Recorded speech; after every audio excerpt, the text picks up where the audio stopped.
जानते हैं बैठा हुआ है। सर आपका नाम क्या हुआ पहले बताइए। मेरा नाम मंगेश कुमार हुआ। मैं अभी यहाँ से निकल रहे थे, अभी आपके गोलंबर के पास में, तो मैं देखा कि आपका बैनर टंगा हुआ था। मैंने सोचा कि पहले इनसे एक सर से कुछ मिलते हैं। तो पहला सवाल था यहाँ पे 2 दिन लड़का से मिले, तो पहला सवाल पूछने के लिए क्यों आपके पास लड़का है, क्या है आपके पास, मेरी क्या। यहाँ पे तो बहुत सारा लोग चलमारी में खोल के बैठा हुआ है, यहाँ तो अब माना जाता है बिहारी चलमारी में, तो क्यों आप पे आएगा, पहले ये आप बताइए।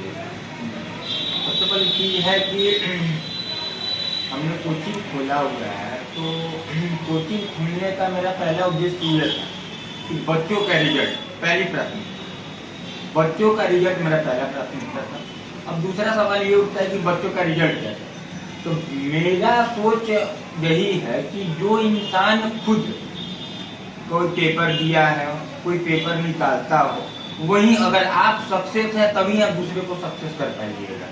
अगर आप खुद फेलियर हैं, आप खुद आपने किसी को पेपर नहीं दिया है, किसी भी चीज का पेपर नहीं दिया, तो मोतिहारी में आपको मोस्टली 99% टीचर ऐसे मिल जाएंगे जो आपको सीजीएल का नाम नहीं जानते होंगे, सीजीएल 3 नहीं दिए होंगे, सीजीएल मेंस नहीं दिए होंगे, लेकिन उनके आप कोचिंग में चले जाइएगा तो सीजीएल मेंस का बोर्ड टंगा हुआ है, कैट का बोर्ड टंगा हुआ है। और रही बात मेरी, मैं आज भी खुद पेपर देता हूँ, मेरे रिजल्ट भी है, मेरा ग्रुप है, मेरा रिजल्ट है, मेरे बच्चे जो भी आते हैं मेरा रिजल्ट देख के आते हैं। और आज भी खुद मैं जनरल कंपटीशन का पेपर देता हूं, जो बच्चे मेरा रिजल्ट देखते हैं और उसी रिजल्ट के आधार पे आते हैं कि चलो हम जिनसे पढ़ रहे हैं वो खुद एक रिजल्टेंट है, तो हम आगे रिजल्ट। ठीक है, आपका बात मानते हैं हम, लेकिन फिर भी आपका क्या क्वालिफिकेशन क्या है यहाँ पे, आप जो आप बता रहे हैं कि बहुत सारा अभी निकाले हुए हैं, क्वालिफिकेशन मतलब क्या है।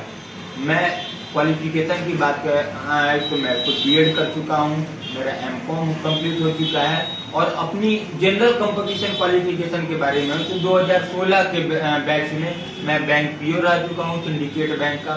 शायद ही मोतिहारी, पटना में ये चीज पहले दिल्ली में आपको रहता था कि आपने कुछ कर लिया है तब आप टीचिंग कर रहे हैं, लेकिन मोतिहारी में आके मैंने ये जाना कि आपने कुछ नहीं किया तब आप टीचिंग कर रहे हैं।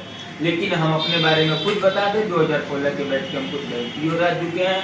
और कलर के लेवल के तो हमको याद भी नहीं है कि मेरा कितना रिजल्ट आ गया हुआ है, मेरे बच्चों को याद है FC, IB, आप हमको याद भी नहीं है कि कलर के लेवल के कितने मेरे रिजल्ट आए हैं। और आज भी मेरे रिजल्ट आते हैं, अभी 2 महीने पहले मेरा रिजल्ट आया था, आप मेरे ग्रुप के माध्यम से और मेरा से रोल नंबर आप लेके वो चेक कर सकते हैं। फिर भी कितना रिजल्ट अभी तक आ चुका है आपके पास? अप्रोक्स अगर हम ध्यान दें तो 7-8 रिजल्ट मेरा क्लियर हो चुका है। ठीक है, फिर भी हम मानते हैं, फिर भी यहाँ का लड़का का कहना है इतने बड़े बड़े टीचर हैं, उनके पास भी तो बहुत सारा होगा, रिजल्ट तो आया ही होगा।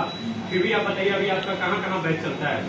मेरे कहने का मतलब ये है कि जो टीचर हैं उनसे पूछिए, अब हम किसी से कंपेयर नहीं करना चाहते हैं कुछ कि उनका कहाँ से आया है। जब आप सक्सेस होइएगा तभी ना दूसरे को सक्सेस दिलाइएगा। आप एक रास्ता बताइएगा कि इस रास्ता है, तो आप दूसरे को क्या मार्गदर्शन दीजिएगा। रही बात मेरा पिछला साल का आप सीजीएल मेंस का आप रिजल्ट उठा के देख लीजिए, मैथ का, मैं जनरली मैथ और रीजनिंग पढ़ाता हूँ, मेरा मैथ का उठा के देख लीजिए मार्क्स कितना है। और मेरे बच्चों से और मेरे खुद के कोचिंग इंस्टीट्यूट से विदिन 6 मंथ पढ़ के बच्चों का रिजल्ट आ रहा है, CHSL, MTS। और मोतिहारी में एक SSC का मैं हब बनाना चाहता हूँ, जिसके लिए बच्चे पटना और दिल्ली जाते थे, मैं मोतिहारी में बच्चों का SSC का हब बना रहा हूँ। इसके लिए मैं आगे मेहनत कर रहा हूँ। मैं अभी जस्ट सीढ़ी पर चढ़ रहा था तो लिखा हुआ था, आपके जो बैनर लगा हुआ है उस पर लिखा हुआ था कि डाउट का यहाँ पे सॉल्व होता है। क्या आपके यहाँ डाउट के लिए बच्चा है या आप अपने करते हैं या कोई लड़का रखे हुए? जी, सबसे पहले मैंने जब कोचिंग स्टार्ट किया तो मेरे गुरुजी अभिनय शर्मा, जो दिल्ली में 6 बार CGL निकाले हुए हैं, इंडिया के एकमात्र स्टूडेंट है जो 5 बार मैथ में बिना नॉर्मलाइजेशन के मेंस में 200 में 200 लिए हैं। तो उनके आधार पे ही मैंने अपनी कोचिंग को यहाँ पर सुचारू रूप से चलाने का प्रारंभ किया। और सबसे बड़ा चीज है कि आप किसी चीज को पढ़ा रहे हैं तो किसी चीज को आप पढ़ाइएगा तो 10 क्वेश्चन बच्चे को देते हैं, तो सबसे बड़ा सवाल है ना कि पहला दिन बच्चा 2 क्वेश्चन ही बनाएगा और 8 उसका डाउट जाता है। तो सबसे बड़ा चीज है कि 8 उसको सबसे, और जब तक वो 8 डाउट आप नहीं बताइएगा वो बच्चा 11 क्वेश्चन पर टच करने का मन नहीं करे। एक ये ह्यूमन नेचर है। तो मैंने सबसे पहला काम यही किया, कोचिंग चलाने से पहले अपना एक ग्रुप बनाया और अपने उस बच्चों को मैंने अपना जो भी शिक्षा लिया उन्हें दिया। तो वो एक फोन के माध्यम, व्हाट्सएप के माध्यम से, फोन के माध्यम से, या मेरे ऑफिस में आके आपको कभी भी कोई भी भारत की किसी भी किताब से डाउट हो, किसी भी ऑनलाइन चैट से डाउट हो, किसी भी प्रतियोगी परीक्षा से डाउट हो, कोई ना कोई आपको मिल जाएगा जो आपका हर एक डाउट को यहाँ पर क्लियर करवाता है। आपके बारे में जो सुने हैं कि अभी जहाँ आप जो बुक पढ़ाते हैं वो मोतिहारी में बहुत कम लोग पढ़ाता है, जो बड़े बड़े टीचर हैं मोतिहारी में वो भी नहीं पढ़ाते हैं, क्या ये बात सही है? जी, मैं ये बुक किरण पब्लिकेशन का बुक बनवाता हूँ और ये कैमरामैन से बोलेंगे इसको दिखाया जाए। ये किरण पब्लिकेशन का बुक है और ये बुक मोतिहारी में बहुत कम नहीं, कोई नहीं पढ़ाता है और ये मैं लाइन बाय लाइन सॉल्व करवाता हूँ। ये बुक नहीं है, ये प्रीवियस ईयर का कलेक्शन है। ये जब तक आप किसी भी परीक्षा, चाहे वो मैट्रिक हो, चाहे वो इंटर हो या कोई भी परीक्षा हो, आप जब तक किसी भी चीज का प्रीवियस ईयर नहीं बनाइएगा आपसे वो पेपर नहीं निकल सकता है। और ये बुक नहीं है, प्रीवियस ईयर का कलेक्शन है। ये मैं पहला उंगली पकड़वाने के लिए हर एक बच्चे को लाइन बाय लाइन पढ़ाता हूँ, लाइन बाय लाइन बनवाता हूँ और डाउट देता हूँ। आपसे एक सबसे बड़ी कड़वा सवाल है, आपसे पूछता हूँ कि आप क्या आप ही दलाल रखे हुए हैं क्या मोतिहारी में? आप मोतिहारी में पता कर सकते हैं कि पिछले लॉकडाउन में ही मैंने कोचिंग की व्यवस्था शुरू की। ये दलाल, ये एडवर्टाइजिंग, अभी एडवर्टाइजिंग के नाम पर अगर आप हमसे पूछिएगा तो चंदमारी गोलंबर पे मेरा बोर्ड टंगा है, बाकी आज तक कोई मेरा एडवर्टाइजिंग भी नहीं हुआ है। दलाल की तो बात ही छोड़े, आप मार्केट में पता करते। मेरा अब आप प्यार कहिए, ये कहिए कि आज 2 बच्चों से मैंने चालू किया था, आज 100 से अधिक बच्चे मेरे पास पढ़ रहे हैं और रिजल्ट 5 महीना 6 महीना में दे रहे हैं। आपकी बात को मैं बहुत हार्दिक बधाई देता हूँ, क्योंकि 2 लड़का से आप कैमरामैन से पहले बताएंगे यहाँ पे 2 आदमी बैठा हुआ है क्या? आप लोग वो मेरे स्टूडेंट हैं, छोटे भाई हैं, आप इनसे भी बात कर सकते हैं। आपका नाम क्या हुआ? क्या सर के पास आप क्या तैयारी करते हैं क्या? क्या सर क्या कैसा लगते हैं? पढ़ाते अच्छे हैं कि सिर्फ दिखाने के लिए है इनके पास? क्या सर आपको टीचर यहाँ पे जो भी लड़का होता है डॉक्टरी लाइन हो या टीचिंग लाइन में, वहाँ दलालों का आटा बना रहता है, जो 200-400 में एडमिशन लिया जाता है, क्या उससे आप भी हैं क्या? वैसा नहीं ना है। फिर हम एक और यहाँ पे बैठे हुए हैं, इनसे भी हम सवाल पूछते हैं। आपका नाम क्या हुआ सर? हाँ, आप कहाँ से आते हैं?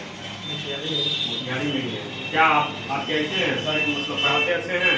हम तो जानते हैं सर, अच्छे पढ़ाते हैं। अच्छा, पढ़े नहीं हैं सर। आपसे एक और सवाल है, मैं लास्ट पूछूंगा आपसे सवाल जी, क्योंकि यहाँ पे मोतिहारी में टीचिंग लाइन हो या डॉक्टरी हो, डॉक्टर लाइन हो, जो भी है, यहाँ पे दलालों का अड्डा बना हुआ है। ठीक है, 200-400 लोग रुपये के चलते यहाँ एडमिशन टीचर को दिया जाता है। मैं इसीलिए पहला सवाल आपसे पूछा हूँ इस बात को, क्या इस बात को आप मानते हैं कि नहीं? एकदम जरूर मानते हैं। तो मेरे यहाँ एक और फैसिलिटी, इसी दलाली के कारण हम एक और फैसिलिटी दिए हुए हैं। आप मेरे यहाँ हफ्ता दिन, 10 दिन, 15 दिन पढ़ के सेटिस्फाइड हो जाइए, पढ़ के आप संतुष्ट हो जाइएगा।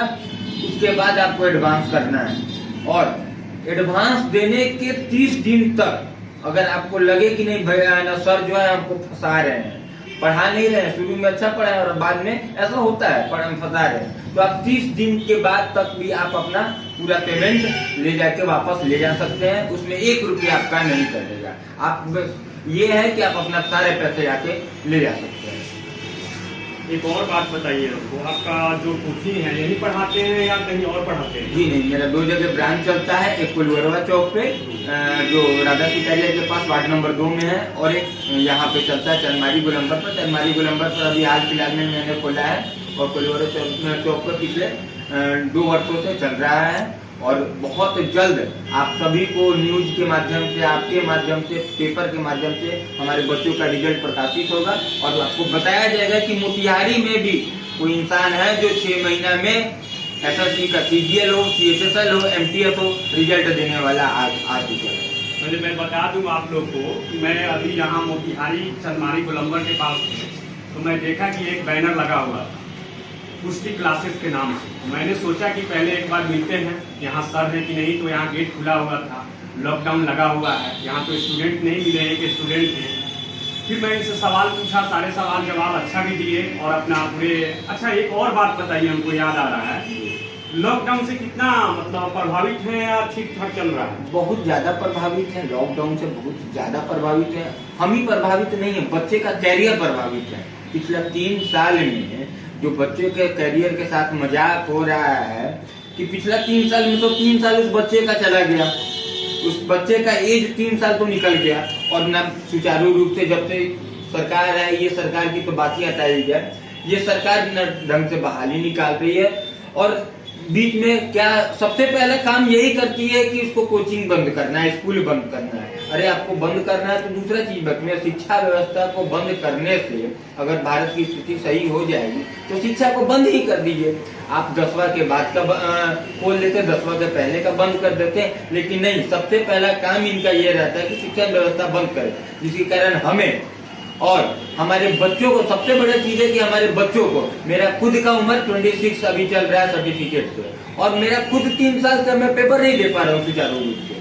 मेरा 3 साल का, मेरा भी तो ये क्या, मैं भी आज भी पेपर देता हूँ। मेरे बच्चे जो भी आ रहे हैं, मेरा रिजल्ट देख के ही आ रहे हैं, मेरे चेहरे पे नहीं आ रहे हैं, मेरा रिजल्ट देखते हैं, उन्हें भी लगता है कि चलिए कुछ। और आज में मेरा 3 साल ये उम्र चला गया, मैं पेपर अब कैसे दूंगा? मैं पेपर देकर कैसे अपने बच्चों को बताऊंगा कि हाँ देखो कि तुम्हारे सर भी है, अच्छे से ये रिजल्ट दे रहे हैं। क्या शिक्षा राजनीति का शिकार हो चुका है क्या? बहुत अच्छी तरह शिक्षा राजनीति का शिकार हो चुका है। आप आज देख चुके हैं, जैसे रेलवे का, अभी रेलवे की ही आप देख लीजिए, ग्रुप डी और एनटीपीसी, खान सर का देख लीजिए, ग्रुप डी और एनटीपीसी को लेकर आप देख लीजिए। तो ग्रुप डी में एक ग्रुप डी लेवल का पोस्ट है, एक ग्रुप डी लेवल का पोस्ट है, उसमें भी आप 2 पेपर ऐड करवा रहे हैं।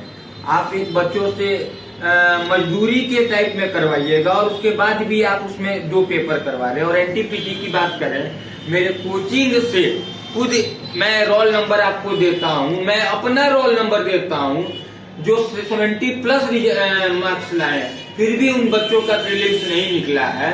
उस बच्चों के लिए मैं क्या करूं, क्या पढ़ाऊं, क्या बोलूं उन्हें कि जो पिछला ईयर का वैकेंसी आपका 55 रहा है, वो आपको 85 रहा है। वो आप ये बच्चे, ये जो सरकारी डिपार्टमेंट है, ये दलाली कर रहे हैं सरकार की, और एक बच्चों के भविष्य के साथ खिलवाड़ कर रहे हैं। 5 साल में आप एक बार वैकेंसी दे रहे हैं रेलवे का, और उस वैकेंसी में भी आप इतना गलत कर रहे हैं, तो बच्चों का गुस्सा जायज है, बहुत हद तक जायज है, मैं ये कहता हूँ। हाँ, तोड़ फोड़ आप जनी, ये मैं कहीं से उचित नहीं कहता हूँ, लेकिन आप किसी के गुस्सा को कब तक संभालिएगा, कब तक रोकिएगा? जो बच्चे गरीब तबके के हैं, जो बाहर से गांव से आ रहे हैं, उन बच्चों के माँ बाप से पूछिए कि 2000-3000 में मंथली कैसे हो जाएगा। तो सुशासन बाबू तो बहुत बड़ी दावा करते हैं कि हम शिक्षा और जो आपको मेडिकल लाइन को तो बहुत सुधार दिए हैं। सुशासन बाबू पेपर पे दावा करते हैं और मुंह से दावा करने में, जमीनी हकीकत से दावा करने में बहुत फर्क होता है। सुशासन बाबू को आके बोल ले, समझ ले कि बिहार में बिहार एसएससी की जो बहाली आई थी कहाँ पर है। तो और सर, मैं अभी निकल रहा था, जिला स्कूल के पास में रुका था, 8 बजे करीब था, 8 या 8:30 के बीच में सुबह। तो वहाँ कुछ लड़के लोग बैठे हुए थे, तो वहाँ बता रहे थे, मोबाइल में देख रहे थे, क्वेश्चन जो लीक हो रहा है, वो बता रहे थे कल भी लीकेज हुआ था, वो भी सही था, आज भी हम लोग को मिला है। तो क्या ये शिक्षा को माना जाए, या चौपट हो चुकी है, रोजगार नहीं सरकार दे रही है, ना शिक्षा पे कोई बढ़ावा दे रहा है? बात सही है क्या? एकदम जो शिक्षा का व्यवस्था बिहार, खासकर बिहार में, मैं बिहार में रह के बिहार को बुराई करने वाला नहीं हूँ, लेकिन फिर भी दुख होता है। आज मैं नौकरी छोड़ के यहाँ बच्चों की शिक्षा के लिए बैठा हूँ, और ये दुख होता है कि मैं आज, मुझे कभी कभी सही में पश्चाताप होता है कि मैं काश वो नौकरी कर लेता, क्योंकि मैं बच्चों के भविष्य के लिए बैठा हूँ। लेकिन ये सरकार ये बच्चों के भविष्य के साथ खिलवाड़ कर रही है, बहुत गलत कर रही है, पेपर लीक करके। अभी 2 दिन पहले की बात है, मोतिहारी में ही हरिंदर किशोर कॉलेज में ये गाड़ी के लाइट पर बच्चों का इंटर का पेपर लिया गया। ये आप किस बात की व्यवस्था कर रहे हैं? उस पर तो डीएम संज्ञान लिए हुए हैं, उस पर कार्रवाई हो रही है। और एक और बात पूछना है आपको, इनका भी गुस्सा होना सही है, इस पे हम लोग भी, जहाँ भी शिक्षा हो, जो भी है, शिक्षा तो पूरी तरह एकदम चौपट हो चुकी है। और सर, हम आपको बहुत बहुत बधाई देते हैं, करेंट न्यूज में आपका स्वागत है। धन्यवाद सर। और मैं आपके माध्यम से सभी को बताना चाहता हूँ, मेरे यहाँ गरीब तबके के बहुत सारे ऐसे बच्चे हैं जो पैसे देने में असमर्थ है, मैं फिर भी उनको पढ़ाता हूँ। और आगे तुरंत मोतिहारी में मैं एक ऐसा बैच स्टार्ट करूंगा, 6 महीने गारंटी रिजल्ट, लेकिन वो 6 महीने मेरे हिसाब से होगा, वो फ्री ऑफ कॉस्ट मैं पढ़ाऊंगा। सर तो फ्री पढ़ाइएगा तो फिर कैसे काम चलेगा आपका? बोल रहे हैं फ्री पढ़ा रहे हैं, ऐसा नहीं है कैमरा पे आप बोल रहे हैं ऐसा। सर आप मेरे कभी बैच आइए, 7 तारीख से बैच खुल रहा है, मैं कितने सारे ऐसे बच्चों को बता दूंगा। जैसे और टीचर के यहाँ जाइएगा जो पैसा का जो होता है कि पैसा दे दो, 1 हफ्ते तक दे दो, नहीं तो तुमको नहीं घुसने दिया जाएगा। मेरे बच्चों से आप 100 से ज्यादा बच्चे हैं, पूछिए कि सर कितना बार पैसा के लिए टोकते हैं। अगर लॉकडाउन अगर खुलता है तो मैं आपके पास जरूर आऊंगा, 8 तारीख को देखूंगा, क्योंकि आपका कैमरा पे तो बहुत बड़ी बड़ी दावा किया जाता है, टीचर हो या कोई भी लाइन हो, सरकार का भी बहुत दावा है, वैसे आप लोग का भी बहुत बड़ा दावा रहता है। मैं 8 तारीख को आपसे मिलूंगा, बहुत अच्छा लगा आपसे मिलकर। मैं और कोई मतलब कि यहाँ मोतिहारी के टीचर लोग से कुछ आप अपील कर सकते हैं? मैं मोतिहारी के सभी शिक्षकों से सभी से यही अपील करता हूँ, बच्चों को आप पढ़ाएं, सही मार्गदर्शन दें, अपडेटेड रखें, खुद को अपडेट। मैं टीचर से यही कहूंगा कि आप खुद को अपडेट रखें, बस कि परीक्षा में क्या पूछा जा रहा है ना, आप अपडेट रहेंगे तो आपके बच्चे भी अपडेट रहेंगे। 2-4 बच्चे को धोखा दे के पढ़ाना, कुछ टीचर ऐसे हैं, मैं उनका नाम नहीं लूंगा, वो ऑनलाइन वीडियो कोर्स खरीद के बच्चों को चिपका दे रहे हैं और बच्चों को बाहरी क्वेश्चन कुछ बताते नहीं है, बोलते हैं कि मेरा जो असाइनमेंट है वही पढ़ लो उससे बात। और जबकि मैं बोलता हूँ कि पूरे भारत से कहीं से तुम मैथ लेके आओ, जनरल कंपटीशन का, पूरे इंडिया से किसी भी किताब को बनाओ, कोई भी जनरल कंपटीशन। तो सभी से आग्रह है कि बच्चे के भविष्य के साथ ना खेलें। जनरल कंपटीशन 5 साल 4 साल का चीज नहीं है, मुश्किल से 6 महीने 7 महीने का चीज है। वो 7 महीने आप बच्चों को दें, कम बच्चे पढ़ाएं। मैं अपने बैच में 15 से 20 बच्चे रखता हूँ, मैं भी अपने एक बैच में 50 बच्चे रखता हूँ, लेकिन नहीं 50 बच्चे रखूंगा तो मैं 50 पर ध्यान नहीं दूंगा, लेकिन 20 बच्चे रखूंगा तो मैं 20 पर ध्यान दे सकता हूँ। मुझे सबसे बड़ी खुशी लगी है, मैं यहाँ आया हूँ, पहला ही कोचिंग में आया हूँ बापू धाम के कर्म भूमि पे, तो मैं चंदमारी गोलंबर के पास रुका था, तो मेरे मन था कि यहाँ चले, यहाँ से सवाल पूछे। बहुत अच्छा लगा क्योंकि गरीबों को फ्री पढ़ा रहे हैं, तो इससे बहुत खुशी है। और आप लोग भी इनको सपोर्ट कीजिए और फ्री में पढ़ना हो, जो भी गरीब है। ये बता रहे हैं जैसे 7 तारीख को, फिर मैं 8 तारीख को जब भी आए सर आपसे कभी भी आप औचक आ सकते हैं। जी बिल्कुल, जैसे आप अभी औचक आए हैं, इसी तरह आप कभी भी औचक में आए और आके मेरे